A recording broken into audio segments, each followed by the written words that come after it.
Assalamualaikum warahmatullahi wabarakatuh. Puji sareng syukur ti payun mangga urang dihaturkeun ka hadirat Allah Subhanahu wa taala. Anu parantos maparin nikmatna ka urang sadaya dugi ka tiasa urang ngariung dina tempat ieu ngajalin silaturahim. Shalawat sareng salam mangga urang panjatkeun ka junjungan alam Nabi panuntung anu parantos masihan cahya keimanan ka para umatna. Nyaeta Nabi panutan urang sadaya Habibana wa Nabiyana Nabi Muhammad sallallahu alaihi wasallam. Para hadirin anu ku simkuring dipika hormat. Dina kasempatan ieu simkuring bade ngadogikeun hiji pidato atawa biantara anu judulna pentingna ngalestarekeun kabudayaan Sunda. Nanging sateacana simkuring ngadogikeun ieu bantara, simkuring bade nyuhunkeun heula hapunten bilih engkena aya cariosan ti simkuring anu mungkin kirang saluyu sareng hareupan urang sadaya. Para wargi anu ku simkuring dipika hormat. Sakumaha anu kauningan ku urang sadaya di zaman sapertos ayeuna di mana loba rupa-rupa budaya asing anu datang di luar nu asup ka lingkungan masyarakat urang. Ulah nyampe ngajadikeun budaya Sunda jadi semah di lemburna sorangan nyaeta di Jawa Barat. Ku kituna urang sadaya utamina nu aya di Jawa Barat kanggo tiasa teras ngalestarekeun budaya Sunda, khususna budaya Sundana. Urang kedah saluyu pikeun mikadeudeuh kana budaya Sunda. Guyub akur sauyunan ngahiji sapamadegan pikeun ngamumule budaya basa Sunda. Tujuanna tang tuwe supados ngahontal hiji tujuan. Sapartos budaya Sunda teh ulah nyampe leungit.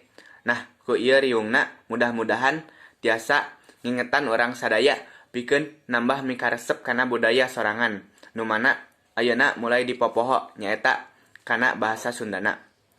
Upami orang parantos sapanyawangan kana jentulna masalah soal budaya Sunda, anu gaduh kewajiban milarian tarekah kanggo ngagukulan masalah eta aya 3 pihak di antawisna nyaeta nu kahiji masyarakat Jawa Barat, kahiji ku urang sorangan salaku masyarakat anu cicing di Jawa Barat.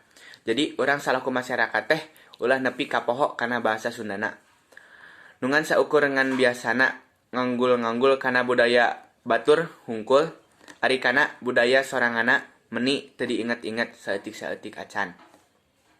Urang sadaya kedah ngarobah pandangan anu ngarasa era lamun nyarita ku basa Sunda. Nganggap dirina maju jeung modern lamun nyarita ku basa nu deungeun.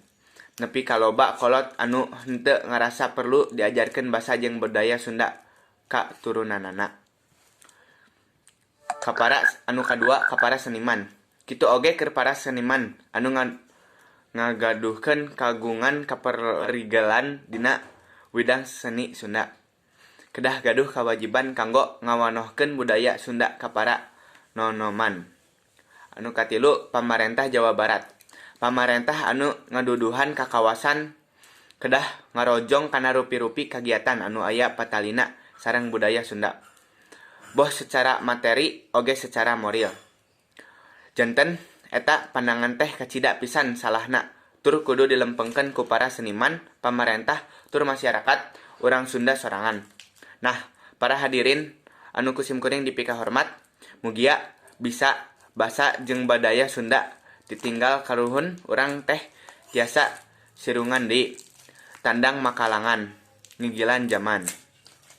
Rupina sakitu nu kapisanggeun nedah hapunten kasadayana bilih dina cariosan simkuring anu nembe didugikeun seueur kakiranganana.